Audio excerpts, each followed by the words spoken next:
के ऊपर। और आज का जो विषय है वो है एकता की सख्त ज़रूरत है, बाधाएं क्या है।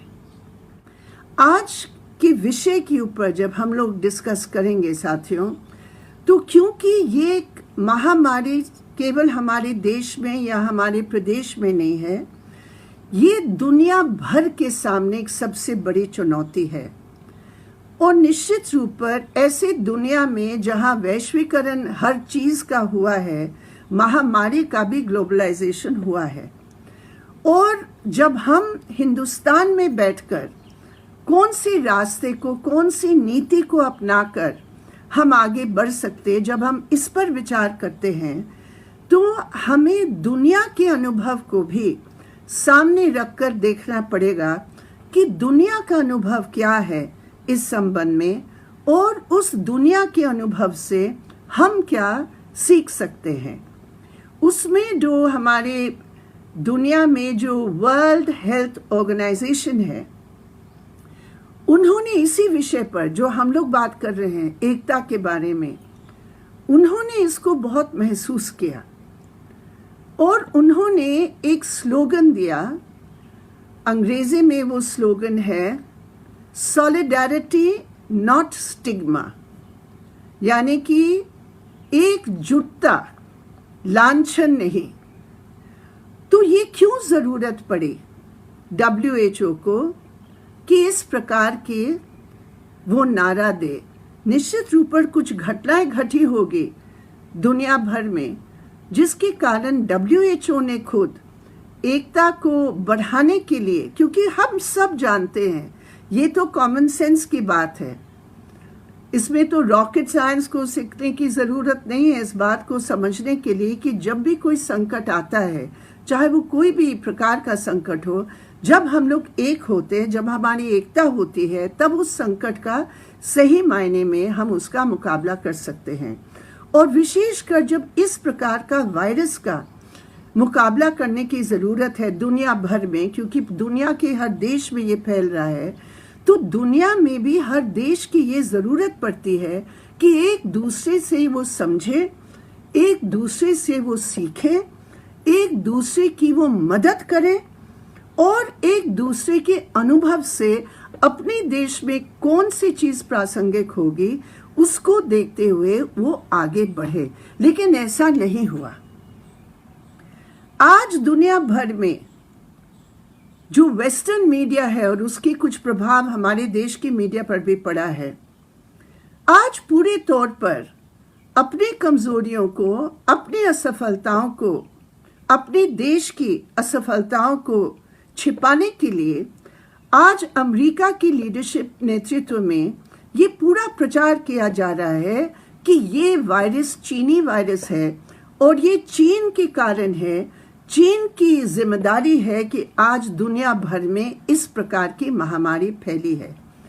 अब ये इतना अवैज्ञानिक है और यहाँ तक बोल रहे हैं कि कोई लेबोरेटरी में ये वायरस तैयार किया गया। वहाँ तो पूरा खंडन किया है, निंदा की है दुनिया भर की साइंटिस्ट ने, इंक्लूडिंग अमेरिका के साइंटिस्ट, और कहा ये बिल्कुल कहना गलत है। कोई भी वायरस को आप किसी एक देश के साथ जोड़ नहीं सकते। अब स्वाइन फ्लू का देखिए, ये स्वाइन फ्लू कहाँ शुरू हुआ? स्वाइन फ्लू शुरू हुआ अमेरिका में 2009 में। जो पहले केसेस हुए थे, जो हम H1N1 या आम भाषा में स्वाइन फ्लू कहते हैं, उसकी शुरुआत अमेरिका में हुई। बहुत सारे, अब स्पेनिश फ्लू जो 19वीं सदी में और 20वीं सदी की शुरुआती दौर में जो लाखों की तादाद में जो लोग मारे गए, उसका नाम दिया स्पेनिश फ्लू। स्पेन का नहीं था, वो भी अमेरिका से ही शुरू हुआ था, कैंसस बोलकर एक जगह। तो कहने का मतलब ये है कि किसी वायरस को आप किसी देश या कम्युनिटी के साथ अगर आप जोड़ेंगे, तो उसकी जो वैज्ञानिक जानकारी आपको लेने की ज़रूरत है, उसमें बाधाएं पैदा होते हैं। हकीकत क्या है? आज दुनिया भर में जो हम नागरिक के रूप में अगर हम देखते हैं, तो निश्चित रूप पर एक सवाल उठता है हमारे दिमाग में कि भाई हमारे पास इतना ज्ञान है, इतना विज्ञान है, यहाँ तक कि हम कहाँ कहाँ अंतरिक्ष में हम आज पहुँचने का भी हम ज्ञान और विज्ञान रखते हैं। लेकिन आज ये पूरा महामारी जिस रूप में देश को पूरा लपेट में लिया है, उसके पीछे कारण क्या है? और इसको अगर हम स्टडी करेंगे तो उसमें एकता और बाधाओं की जब हम बात करते हैं तो बहुत सारे जवाब हम ढूंढ पाएंगे। देखिए, ये महामारी सब जानते हैं दिसंबर महीने में चीन में पाया गया, और चीन है जिन्होंने 3 हफ्ते के अंदर अंदर, 3 हफ्ते या ज्यादा से ज्यादा 1 महीने के अंदर अंदर ये पहचान किया अपने साइंटिफिक लेबोरेटरीज के अंदर कि ये कोई आम वायरस नहीं है। ये वायरस का जो जीन्स है, जो जीनोम है इस वायरस का, यानी कि जो डीएनए है इस वायरस का, वो आज तक हमने कभी इसको देखा नहीं है। और उन्होंने उसको स्टडी करके तमाम डेटा उन्होंने दुनिया को दिखा दिया। यानी कि जो किसी भी जिम्मेदार देश की जिम्मेदारी बनती है कि कोई भी जानकारी हो जो दुनिया को प्रभावित करके दुनिया को मदद कर सकती है, तो चीन ने वो तमाम जानकारी दे दी थी जनवरी के पहले हफ्ते में।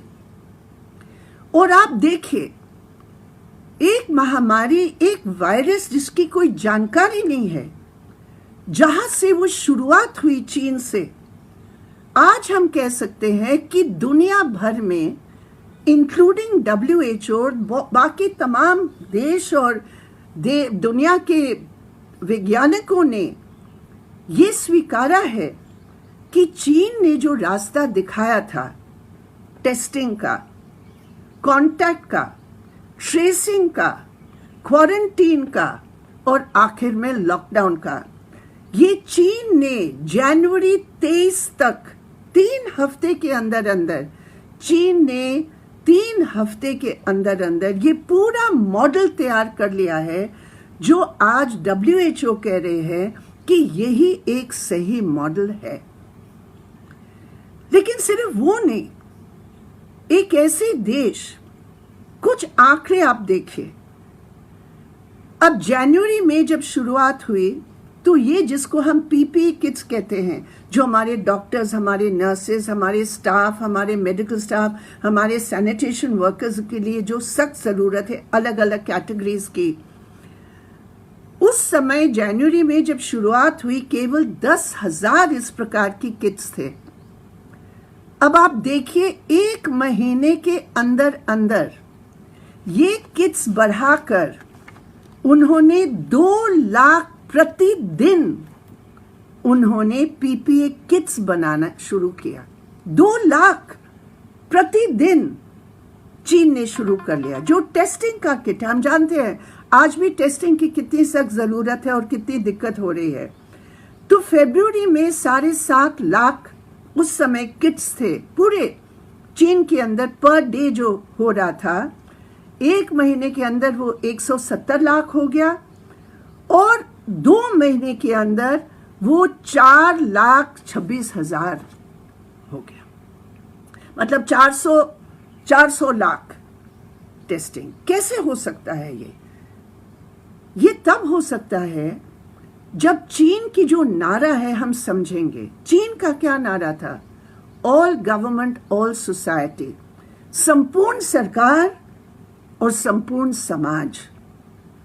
ये स्लोगन के आधार पर आप सोचिए, जैसे ये पता चला वुहान में ये फैल रहा है, 42,000 मेडिकल पर्सनल वुहान में पहुंचाए गए। 2 नए हॉस्पिटल्स 10 दिन के अंदर तैयार कर लिए। और सबसे बड़ी बात है, चीन सरकार ने ये ऐलान कर लिया कि हर मरीज को पूरे तौर पर फ्री में ये ट्रीटमेंट दिया जाएगा। टेस्टिंग से लेकर हॉस्पिटलाइजेशन तक पूरी फ्री। खाद्य का, अनाज का, खाने का, नौकरियों का, ये सारी चीज़ें चीन सरकार ने एक मॉडल के रूप में तैयार करके उन्होंने दुनिया के सामने पेश किया। और इसलिए आज जहां चीन से शुरू हुई, वहां उन्होंने ये कदम उठाकर मौत की जो संख्या है वो 5,000 के अंदर अंदर उन्होंने कंट्रोल करके रखा। और जो केसेस है, टेस्टिंग बहुत ज़्यादा हो रही है अभी चीन में, लेकिन जो केसेस है वो भी उन्होंने कंट्रोल कर लिया है। ये कैसे हुआ, ये तो हमें समझने की ज़रूरत है। पहले बात एकता, सरकार की समझ, जनता की समझ, जब एक होकर चलते हैं, ये सबसे बड़ी बात थी चीन की सफलता की। दूसरी बात जो हमें और समझने की ज़रूरत है, चीन एक समाजवादी देश होने के नाते कुछ सार्वजनिक अधिकार है हर नागरिक की। और आज जब हम हेल्थ सेक्टर के बारे में जब हम सोच रहे हैं, तो निश्चित रूप पर जो चीन की पब्लिक हेल्थ सिस्टम है, वो हेल्थ सिस्टम के कारण, वो सेंट्रल प्लानिंग के कारण, उनका प्लान सेंट्रल था लेकिन अमल डिसेंट्रलाइज था। और उस पब्लिक हेल्थ सेक्टर को मजबूत और करके, क्योंकि वो एक पब्लिक हेल्थ सिस्टम है समाजवाद में, और उसके आधार पर चीन ने इस भारी और भयानक महामारी की जो असर है, वो समाजवादी ढांचा के कारण वो उसका मुकाबला कर पाए। अब अगर आप देखो कि दुनिया के अन्य देश, समाजवादी देशों को अगर आप देखेंगे, वियतनाम को अगर आप देखें, वियतनाम ने भी इसी प्रकार की वो रास्ता अपनाकर उन्होंने पूरा कंट्रोल किया। आज भी मेरे ख्याल में एक भी डेथ अभी वियतनाम में नहीं हुआ। अगर आप क्यूबा को देखें, जो सबसे छोटे समाजवादी देश है, आप देखिए जो WHO का जो नारा सॉलिडारिटी का है, वो कहीं और नहीं, वो क्यूबा और चीन से वो सॉलिडारिटी का नारा अमल में आ रहा है। और क्यूबा ने अपने डॉक्टरों को ट्रेनिंग देकर इटली में भेजा है, अफ्रीका में भेजा है, बहुत सारे देशों में भेजा है कि हम आपकी मदद करने के लिए तैयार हैं। और दूसरी तरफ अगर हम अन्य देशों को देखो, सबसे अमीर देश कौन सा है इस दुनिया में? अमेरिका। आज कितनी शॉकिंग बात है कि ट्रम्प की जो नीति है, जो उन्होंने 2 महीने पूरे तौर पर नजरअंदाज किया, वो भारत जैसे देश में घूम रहे थे, मोदी जी का नमस्ते ट्रम्प के आधार पर आकर हम लोगों ने देखा गुजरात में भी कितनी बड़ी जमात की उन्होंने। ये छोड़िए आप, लेकिन ट्रम्प के साथ साथ, ट्रम्प की नीति के साथ साथ आपको पूरा अमेरिका का ढांचा को स्टडी करना पड़ेगा कि सबसे अमीर देश जो दुनिया को अपने को गुरु के रूप में दिखाते हैं, जिनके पास सब कुछ है, वैज्ञानिक भी सब है अमेरिका में, लेकिन आज वो अमेरिका जो लाखों करोड़ डॉलर हथियार में खर्च कर सकते हैं दुनिया को धमकाने के लिए, लेकिन आज वो अमेरिका के सबसे अधिक संख्या में अमेरिका के आम लोग, जिसमें अधिकतर जो रेस और वर्ग के आधार पर आप देखेंगे, जो सबसे दबे हुए शोषित लोग हैं, वो आज उनकी मृत्यु की संख्या दुनिया में सबसे अधिक है। अगर चीन में 5,000 है, तो अमेरिका में जिनके पास 2-2.5 महीने थे तैयारी करने के लिए, नहीं किए, 62,000 से ऊपर उनकी मृत्यु है। 10 लाख से ऊपर अभी वो केसेस हैं। ये कैसे हो सकता है? आज ये क्यों है कि उन तमाम देश जो गर्व के साथ कहते हैं कि हम ही हैं दुनिया को चलाने वाले, G7 के तमाम देश, द ग्रुप ऑफ 7 जो सरदार हैं इस दुनिया के, हमें इतना दुख होता है जब हम देखते हैं कि सब साधन होने के बावजूद वो अपनी जनता को नहीं बचा पाए। क्यों? जब हम एकता की बात कहते हैं, जब हम बाधाएं की बात कहते हैं, मेरे प्रिय साथियों, हमें समझने की ज़रूरत है ये ढांचा के साथ, ये बुनियादी आर्थिक सामाजिक ढांचा के साथ भी जुड़ी हुई बातें हैं। अगर ट्रंप तो लीडरशिप करके उन्होंने दिवालियापन दिखा दिया, लेकिन ट्रंप से अधिक जो अमेरिका की जो सिस्टम है, जो पूरी दुनिया में न्यू लिबरल पॉलिसीज, उदारीकरण नीतियों के चलते उन्होंने पूरा पब्लिक हेल्थ सिस्टम्स को चौपट कर लिया। यूके के अंदर आप देखिए, बोरिस जॉनसन खुद कोविड की मरीज बने और उनकी जो राष्ट्रीय स्वास्थ्य सेवा जो सबसे बढ़िया था तमाम पूंजीवादी देशों में, लेकिन इन लोगों की नीतियों के कारण, उदारीकरण नीतियों के कारण उन्होंने बजट कम कर लिया, उसको डाइल्यूट करने की कोशिश की, प्राइवेट इंश्योरेंस आधारित सिस्टम बनाने की कोशिश की, और उसके कारण मेरे प्रिय साथियों एनएचएस इतना कमजोर हुआ। लेकिन वही एनएचएस है जिसने बोरिस जॉनसन की जिंदगी को बचाया, और बाद में कहा उन्होंने कि हाँ एनएचएस ने मुझे बचाए। शर्म नहीं है, क्योंकि उनका एक कमिटमेंट है पूंजी के प्रति, उनका कमिटमेंट है पूंजी आधारित मुनाफा की मैक्सिमाइजेशन की, सबसे अधिक मुनाफा कैसे कमा सकते हैं। अगर किसी की नाजुक स्वास्थ्य के आधार पर हम मुनाफा अगर कमा सकते हैं, तो भी हम हेल्थ को वस्तु बनाकर हम मुनाफा के लिए कमाएंगे।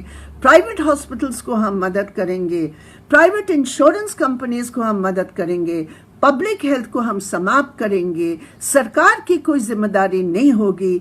ये जो न्यू लिबरल रिफॉर्म का जो आधार रहा है, जो 30 दशक से लगातार इस दुनिया के ऊपर थोपा गया है, आज उसके परिणाम है कि पूंजीवादी देशों की जनता आज सबसे अधिक उसके शिकार बन रहे हैं।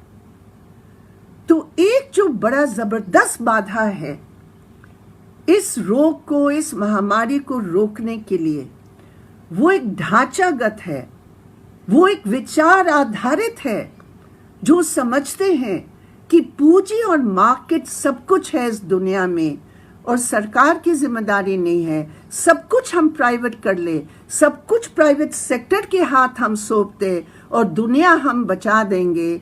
लेकिन आज इस महामारी ने साबित किया पूंजीवाद कितना जबरदस्त धोखा दिया है, जनता को किस हद तक बिट्रे किया है, धोखा देकर आज हम देख रहे हैं।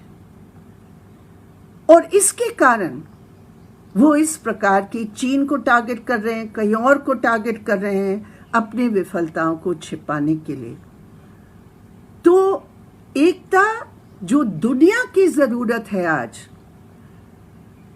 जो जानकारी शेयर करना चाहते हैं हम, अभी वैक्सीन बन रहा है, अब अगर ये होगा कि पेटेंट लॉ लागू होगा वैक्सीन पर और गरीब वो पेटेंट लॉज देश को, उनके पास पैसे नहीं है, वो नहीं ले पाएंगे, तो आप सोचिए क्या हालत होगी।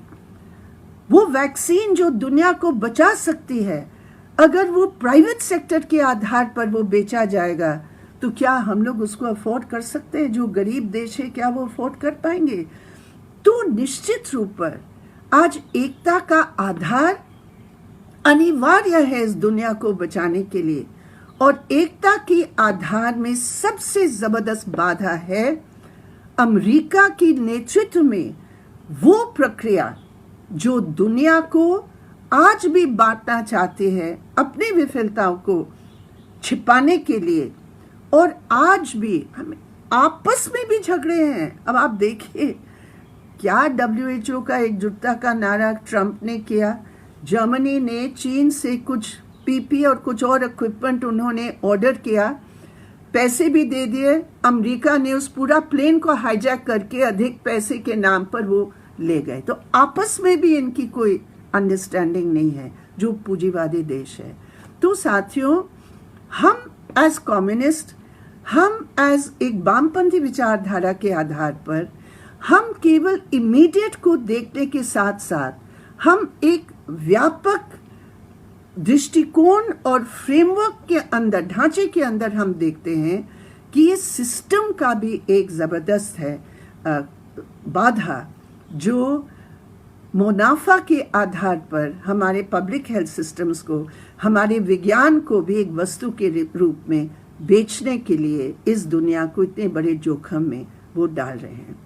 और अगर अभी उसी पृष्ठभूमि में अगर हम अपने देश में आए, तो इन नीतियों के आधार पर हमारे देश की जो एकता की ज़रूरत है, जो प्रधानमंत्री जी ने शुरू में कहा कि हम एकजुटता प्रकट करना चाहते हैं अपने हेल्थ वर्कर्स के आधार पर, और पूरे देश ने उसको रिस्पॉन्ड किया। भूख के कारण, प्यास के कारण, कमजोरी के कारण, कुपोषण के कारण एक आदिवासी बच्ची की मौत, और कितने हैं। हम ये कह सकते हैं स्पष्ट कि अगर लॉकडाउन सही तरीके से होता, शायद वो बच्ची जिंदा होती आज। मैं मानती हूं इस बात को, मैं मानती हूं देश भर में जो सफरिंग है,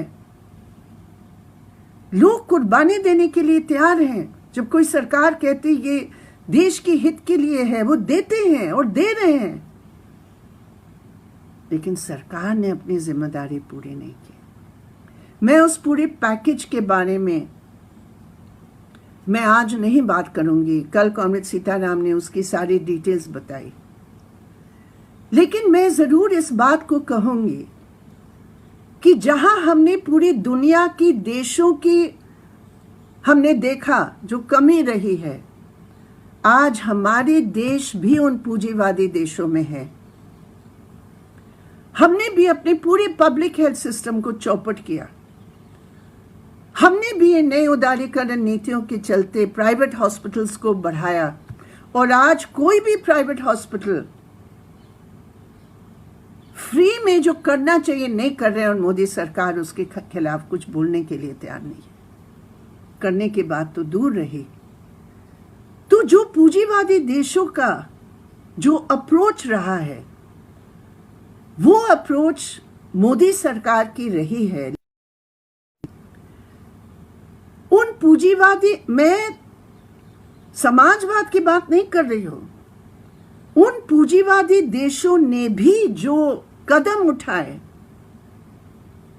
उससे भी मोदी सरकार पीछे है। वेतन की गारंटी वो दे रहे हैं, अनएम्प्लॉयमेंट बेरोजगारी का भत्ता वो दे रहे हैं, फूड कूपन्स वो दे रहे हैं। वो स्टिमुलस के अंदर, चाहे वो पूरा स्टिमुलस कॉर्पोरेट के पक्ष में है, बैंक्स के पक्ष में है, लेकिन वो जान रहे हैं कि अगर इकोनॉमी को हमें बचाना है, देश को हमें चलाना है, तो जनता का भी उसका एक हिस्सा इसमें जरूर देना चाहिए। पूंजीवादी देशों की भी समझ है, लेकिन मोदी जी की नहीं। और इसलिए इतने दिन के बाद भी केवल 500 रुपया जनधन अकाउंट में पहुंचा है, और वो भी सबका पहुंचा है कि नहीं हम नहीं कह सकते।